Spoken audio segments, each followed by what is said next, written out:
CR presenta Aquí se habla libertad con Pedro Urruchurtu.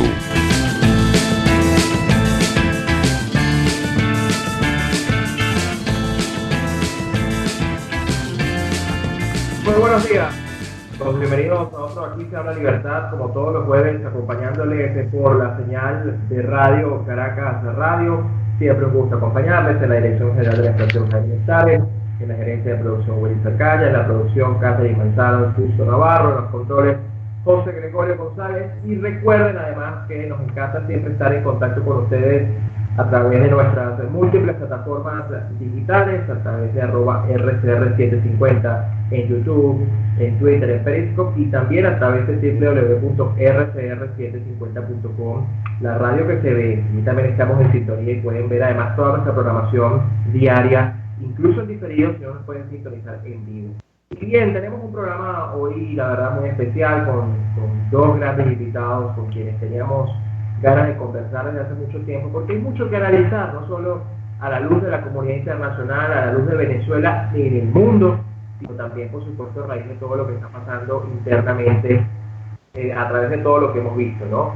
Por un lado, el llamado chantaje de la unidad, por otro lado, este tema de querer volver a consultar a la gente lo que ya fue consultado, como si se tratara pues de un juego democrático esto, ¿no? Es decir, hay que, como leía por ayer a Neomar Hernández, que decía, en Venezuela si no hay una elección se la inventan, y no importa si eso le llaman elección o consulta, pero el punto o lo grave de esto, como se está planteando, no es tanto el instrumento, y yo creo que esa es una de las grandes reflexiones que tenemos que hacer acá, ¿no?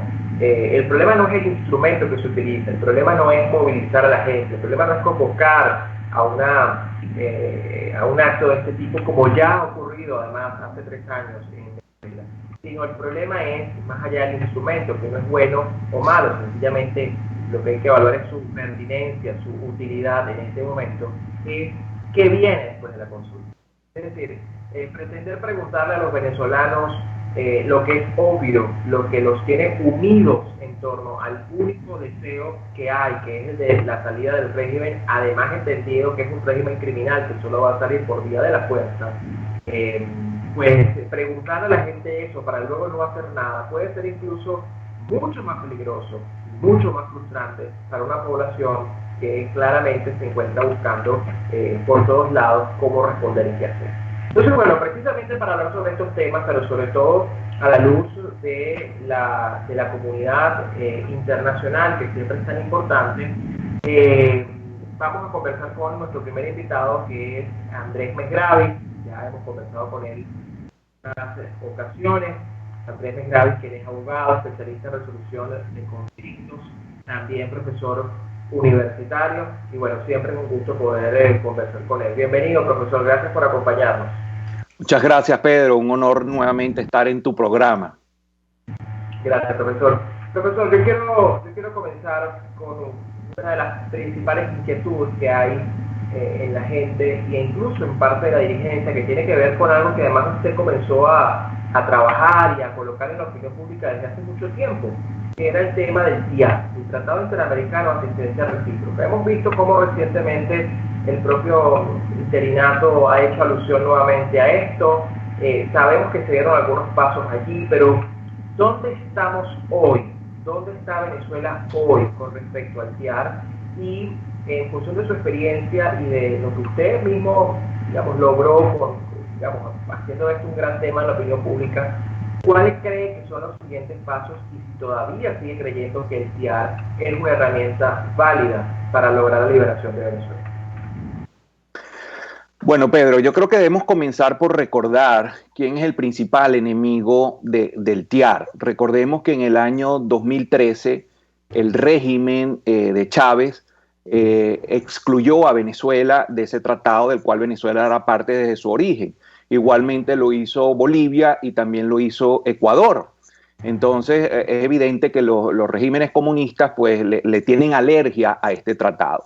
Como tú recordarás, en el 2019 comenzamos una campaña a la sociedad civil para impulsar la reincorporación de Venezuela al TIAR, y eso con algunos tropiezos se logró primero aprobar en primera discusión, luego se dijo que, bueno, que no se iba a aprobar en segunda, que lo iban a engavetar, efectivamente fue engavetado, y bueno, con la presión de la gente y las circunstancias como iban presionando al gobierno interino, pues terminó por conceder esa reincorporación de Venezuela al TIAR, y efectivamente se notificó al órgano internacional la reincorporación de Venezuela, y efectivamente se activó el tratado cuando se dio la primera reunión en septiembre del 2019, y donde incluso también es importante recordar que Costa Rica, la primera moción que hizo fue la de excluir el uso de la fuerza, que está prevista expresamente en el tratado en el artículo 8, y los países miembros del TIAR, que son 18, no son los países de la OEA, son 18 países, la OEA tiene 35, recordemos esto, porque muchos de los países aliados del régimen no son miembros del TIAR, y entonces allí se votó por mayoría que se iba a mantener la posibilidad del uso de la fuerza. Eso fue un primer logro, un paso importante, y además se declaró el órgano de consulta, que está conformado por los cancilleres de los distintos países miembros, que se iba a dejar permanentemente activado el TIAR, y que se iba a ir monitoreando la situación de Venezuela. Pues bien, se dio esta primera reunión en septiembre del 2019, y luego se dio una segunda reunión formal en diciembre, donde el gobierno interino ni ningún otro país pidió el uso de la fuerza. Como sabemos, el artículo 8 contempla una serie de medidas que van desde ruptura de relaciones diplomáticas, sanciones económicas, bloqueos, etcétera, e incluso también el uso de la fuerza. No es que se tiene que ir en manera escalatoria, subiendo de la menor a la mayor, que es el uso de la fuerza, sino que indistintamente se puede solicitar cualesquiera de estas medidas según las circunstancias particulares del caso. Y aquí es el caso, un conflicto interno que pone en peligro la paz de América, previsto expresamente en el artículo 6, y realmente pues el gobierno interino lo que ha pedido, como sigue pidiendo actualmente, es simplemente presión internacional, sanciones, sanciones a miembros del régimen, pero no se ha pedido formalmente el uso de la fuerza. El gobierno interino ha dicho a través del vocero, vamos a decir, del embajador en la OEA, Gustavo Tarre, el doctor Gustavo Tarre, que sí extraoficialmente se ha pedido, se ha consultado, se ha tanteado esa posibilidad del uso de la fuerza, y que ningún país está dispuesto a ofrecerla. Pues bien, eso en parte puede ser verdad, pero lo que también es verdad es que no se ha pedido formalmente. Y no solamente, Pedro, basta con pedirlo. Cuando tú necesitas algo como lo necesita Venezuela de vida o muerte, como es esa ayuda militar, porque sabemos que no contamos con una fuerza armada, pues tienes que hacer lo imposible por lograr esa asistencia o esa ayuda militar. Entonces no se trata solamente de pedirla formalmente, que repito, no se ha pedido, sino se trata de persuadir, convencer, negociar esa ayuda militar. Y Venezuela tiene con qué negociar, con qué distribuir los costos de esa intervención o de esa ayuda militar, y hasta ahora eso me parece que no se ha hecho. Y no se ha hecho porque no se ha hecho una campaña a favor de justificar, promocionar y adoptar esta coalición militar. Yo no he visto ninguna publicidad, no sé si tú lo has visto, no ha habido más bien la vocería por parte de la Asamblea son diputados que han dicho que no se requiere, no se desea una intervención, y entonces vemos, por ejemplo, en el pacto unitario, que está ahorita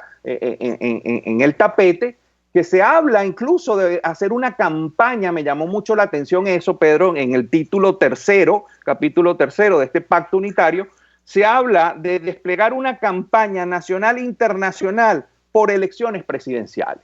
Yo me pregunto, ¿por qué no se hace desplegar una campaña nacional e internacional para la asistencia militar? Porque sin asistencia militar, ningún proceso electoral, Pedro, y tú lo sabes muy bien, es útil o efectivo, porque mientras el monopolio de las armas esté en manos de este conglomerado criminal y terrorista, cualquier resultado electoral es ilusorio, porque es ilusorio pensar que un conglomerado criminal y terrorista va a respetar ese resultado electoral y va a deponer las armas simplemente por ese resultado electoral, si es que llegara a darse sin los fraudes y todo este tipo de manipulaciones que hemos visto en el pasado.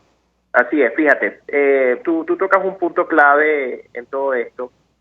Y, digamos, mi primera inquietud tiene que ver, uno, tú lo tocabas muy bien ahorita, que era el tema del liderazgo, ¿no? ¿Cuál es el rol del liderazgo? El liderazgo, al final, un liderazgo que no es, digamos, un liderazgo candidato, sino un liderazgo estadista. Debe estar consciente del momento histórico que vive Venezuela y de la necesidad que tiene Venezuela de ser liberada, porque Venezuela ya es un país ocupado, ya es un país invadido. Es decir, ese argumento de la invasión se cae por sí solo cuando uno ve, evidencia las fuerzas que convergen en Venezuela. Y ciertamente el liderazgo está allí para convencer, persuadir, insistir las veces que sea necesario, por las vías que sea necesario, y yo creo que en la historia tenemos el mejor ejemplo de todos, que es Churchill. Churchill tuvo que hacerlo cualquier cantidad de veces hasta que, finalmente se entendió que había que actuar y fue cuando finalmente ocurre la participación, en concreto de Estados Unidos, cuando al final termina involucrándose en esto. Ahora, se nos está vendiendo la idea de que, como tú decías, no hay voluntad por parte de los países de actuar y que por lo tanto no tiene sentido pedirlo porque nos van a decir que no. Pero peor todavía, nos están diciendo que con este tema de la consulta habría un mandato claro y expreso por parte de la gente, porque aunque todavía no han sido reveladas las preguntas de la fulana consulta, se intuye que una de las preguntas va a tener que ver con la asistencia internacional en dos puntos, lo que llaman la responsabilidad de proteger y por lo que llaman la ayuda internacional, que en este caso podría ser una coalición, podría ser una operación, quién sabe cuál es el nombre que le pondrán, pero se dice que se necesita el mandato de la gente para poder ir a esos países y decirle, mire, esto no es un tema solo del gobierno interno, sino que es que la gente me respalda. Ahora, ¿realmente tú crees que hace falta consultarle a la gente cuando la gente precisamente fue incluso consultada? Y no me voy a remitir al 2017, me voy a remontar al 2019, cuando la gente se juramentó junto a Juan Guaidó, porque eso fue una juramentación con la gente, y la gente al final accedió a una ruta de la cual ya no se habla, que era el cese de la usurpación, el gobierno de transición y las elecciones libres, tomando, por cierto, cese de la usurpación como el único acto de gobierno que ese interinato debía ejercer, no otro. Es decir, aquí no se trata de buscar recursos, no se trata de administrar ni de dar bonos. La gente, ¿tú crees que hace falta consultarle algo? Esa es la primera pregunta que te hago. Y la segunda pregunta que quiero hacerte tiene que ver con en sí misma la operación de fuerza que se puede plantear sobre Venezuela. Algunos dicen que no tiene que ser exclusivamente militar, sino una serie de acciones que tienen que ver, con lo financiero, lo diplomático, lo policial, la justicia internacional, la inteligencia, es decir, una mezcla de instrumentos y acciones que tienen un componente militar, pero que no necesariamente es un componente militar clásico como lo hemos conocido en otro momento, pero al mismo tiempo sostienen que quizás parte de la reticencia por parte de la comunidad internacional tiene que ver con la etiqueta de intervención, es decir, que puede ser muy costosa esa etiqueta, porque desde luego el mundo, la corrección política y una serie de acciones han ido haciendo de algunos conceptos algo malo ante la opinión pública, ¿no? ¿Cuál es tu lectura sobre esto, sobre todo como profesor universitario, como experto en el tema? ¿Cómo se debe plantear para que esto realmente persuada? Sí, muy buenas tus dos preguntas, Pedro. La primera, la respuesta es un no categórico. Evidentemente no se requiere consultar a la ciudadanía, a la nación, si quiere ser rescatada pues, de un conglomerado criminal y terrorista. Eso yo creo que es de perogrullo. Pues, es obvio que evidentemente no hay que consultar eso a la ciudadanía. Imagínate que la ciudadanía dijera, sí, queremos seguir manteniendo el régimen conglomerado criminal y estamos todos imbuidos en el síndrome de Estocolmo, queremos que nuestro secuestrador nos mantenga. Entonces, eso no tiene ningún sentido, esa consulta, salvo la de ganar tiempo y alargar la agonía. Que ojo, que quizás para Trump pueda tener algún incentivo el ganar tiempo, pero ojo, para la nación venezolana no tiene ningún propósito el ganar tiempo, porque mientras a Trump le puede resultar interesante desde el punto de vista de su campaña electoral, eso nos cuesta a los venezolanos vidas diarias y cientos de vidas. Entonces, evidentemente, cada estado debe velar por sus propios intereses y buscar puntos de encuentro. Entonces, no podemos nosotros sumirnos a los intereses o inquietudes del señor Trump o de algunos otros países latinoamericanos, sino que nosotros tenemos que abogar por nuestros propios intereses y buscar, sí, en una mesa de negociación, satisfacer las inquietudes que puedan tener los otros países. Y con esto paso a tu segunda pregunta. Yo creo que evidentemente estamos hablando de una operación de gran envergadura, de muchísimo costo y de muchísima duración, aunque yo visualizo, no soy experto militar obviamente, pero yo visualizo que probablemente la caída del régimen pueda ser en cuestión de horas, una vez realizada, puesta en marcha esta gran operación. Pero evidentemente para pacificar al país, para recobrar todo el territorio, el control del territorio, no va a ser en cuestión de semanas ni meses, probablemente esa coalición deba permanecer en el país varios años. Que si va a ser con armas distintas a las convencionales, probablemente hace unos años atrás era inimaginable un dron. Hoy vemos que los drones son una cuestión pues, del día a día. A lo mejor no será un batallón que entrará por La Guaira, a lo mejor serán unos misiles, pero eso no lo puedo yo decir con ningún tipo de seguridad, Pedro, porque no soy experto en militar, pero sí sé que la única forma de desalojar a los guerrilleros de las FARC, a los guerrilleros del ELN, a los colectivos, a los terroristas, no va a ser con medidas diplomáticas, ni presiones diplomáticas, ni amenazas de sanciones penitenciarias. Tendrá que ser el uso de la fuerza y tendrá que ser el uso de la fuerza a gran escala.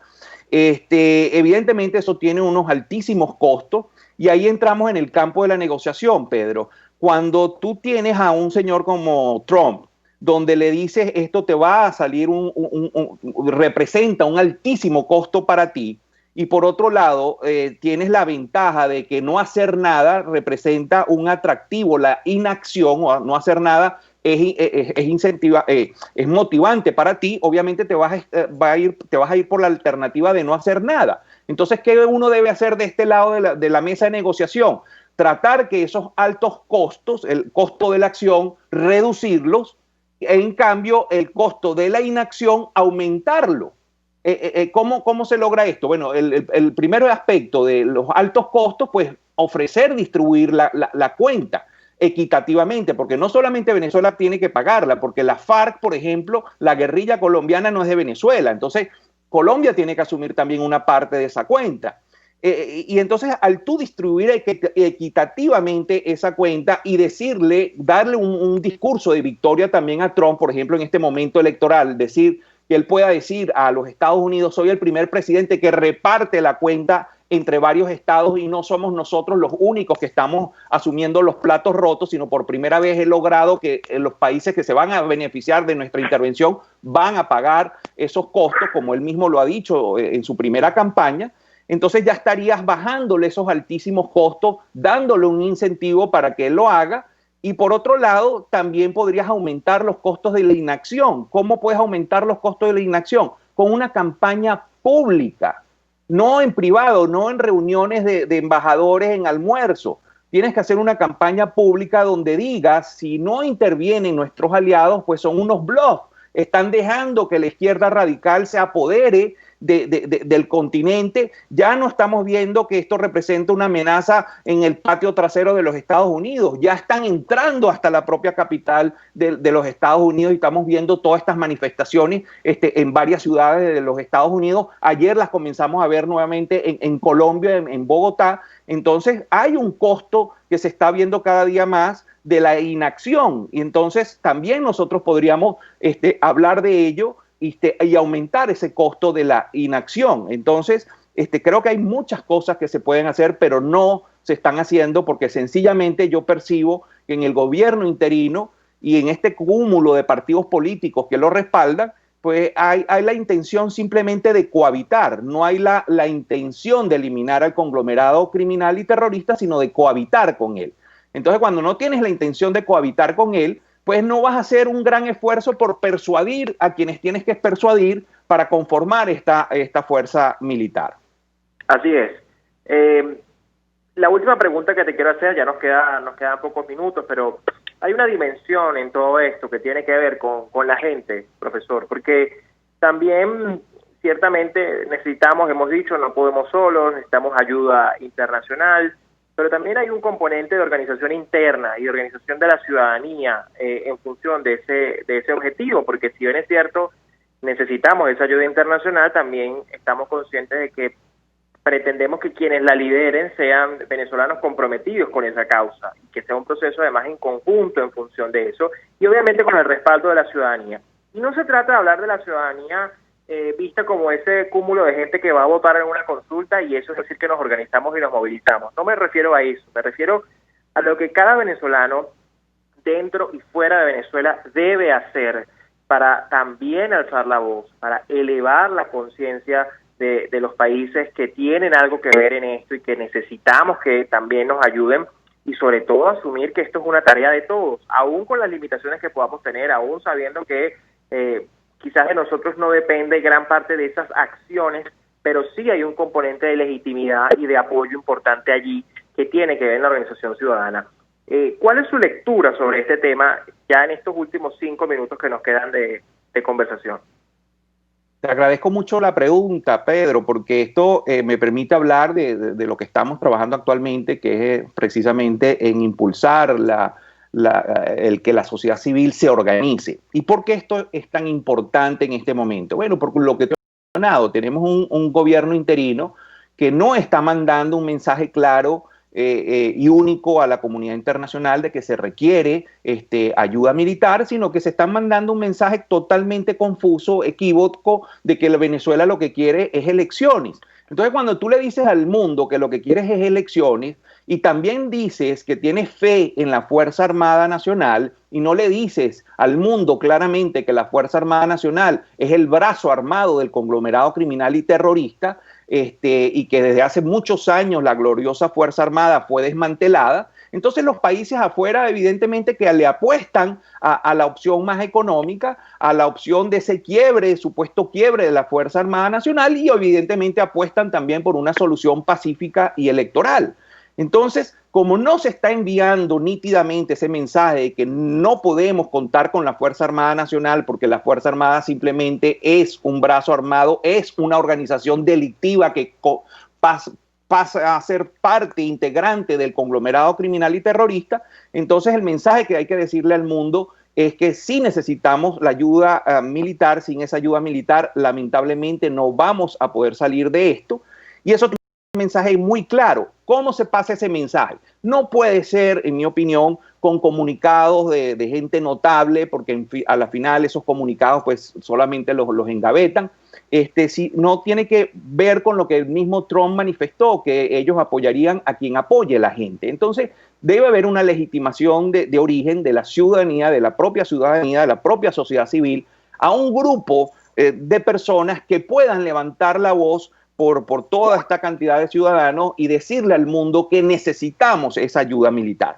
Yo pienso que lamentablemente veo que el único partido político al cual tú perteneces es el que está levantando la voz en ese sentido, pero honestamente pienso que tampoco un partido político puede llevar al mundo ese mensaje solo, porque simplemente el mundo va a decir, mira, ustedes son simplemente los opositores al gobierno de Guaidó y ustedes simplemente están diciendo esto para hacerle política, para hacerle oposición. Y realmente aquí se trata de un movimiento mucho más grande, que la propia ciudadanía pueda decirle al mundo que no se trata de una cuestión política, sino una cuestión de supervivencia de la propia nación venezolana que está siendo desintegrada. Es por ello que un grupo de voluntarios estamos trabajando en este movimiento de organizar a la sociedad civil para que escoja en una plataforma y de manera electrónica un grupo de venezolanos de la misma sociedad civil que pueda llevar esta voz única al mundo, con una serie de acciones de masa en el ámbito mundial para hacernos escuchar, ya que por otro lado nos están tratando de silenciar, Pedro. Así es. Te agradecemos muchísimo, profesor Luis Negrave, por esta conversación tan clara, siempre es tan lúcido y tan claro en sus planteamientos.